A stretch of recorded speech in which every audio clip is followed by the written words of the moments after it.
And today, let's talk about BRICS and the new plans to introduce a new financial system or a new financial ways to transact among themselves. If you're new to my channel, you're welcome. Here I talk about things I find interesting about the world politics and African politics. But before then, I please enjoy you to like and subscribe to this video. To my old subscribers, thank you. Today we talk about BRICS and the new plans of BRICS to introduce a new financial system that bypasses dollar to settle or in settlement of transactions and trades amongst the member nations. We want to find a way to create a multipolar financial system.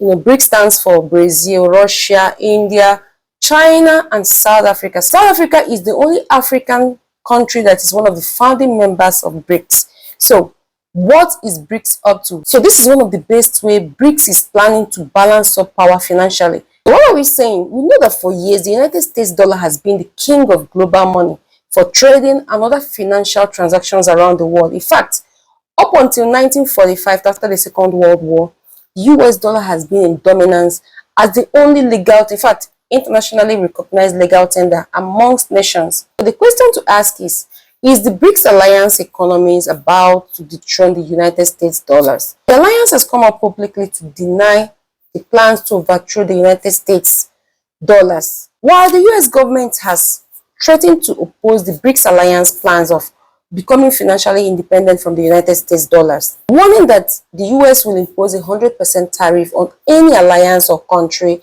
on all the goods they export to the United States, even to impose sanctions against such countries or alliance. So as of today, it's no longer theoretical anymore. It is part of the real discussions, real talks at the BRICS summit. The BRICS currency conversation includes three main links, three main ideas: a common shared BRICS currency, like a symbolic banknote shown around in BRICS gatherings, making people wonder if BRICS is gonna introduce a new or launch a new currency, just like we see in the European zone, the euro.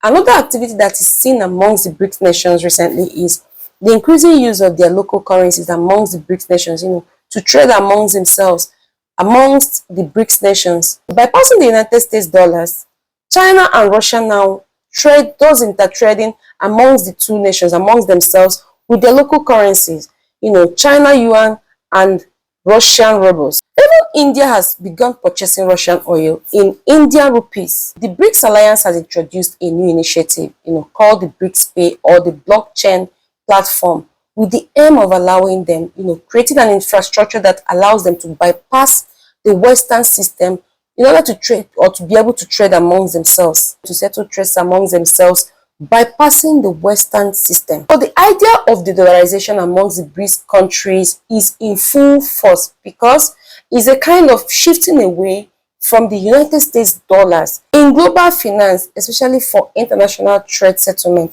and use other means to settle in settlement of international trades or payments. So the United States economic system feels threatened. So when the United States sanctions you, or the Western power sanctions you, it means frozen reserves, blocked transactions, and restricted global access. And we saw this in the case of Russia, and Russia learned the hard way. So many countries are asking if political disagreements can shut down our economy, an entire country's economy. Shouldn't we have an alternative? So to BRICS, the dollarization is not anti-America, it's risk management. And BRICS also believes that the dollarization is not instant. Let's cite some real life example. Cable TV and Netflix, or cable TV and YouTube. Cable TV has been functioning over time, very, very active. But with the introduction of Netflix and YouTube, it wasn't instant. YouTube was there, but gradually fading away cable TV. So BRICS, from all indication, is not trying to replace the dollar system, but it is trying to bend the system. So here is the big question, or the big picture.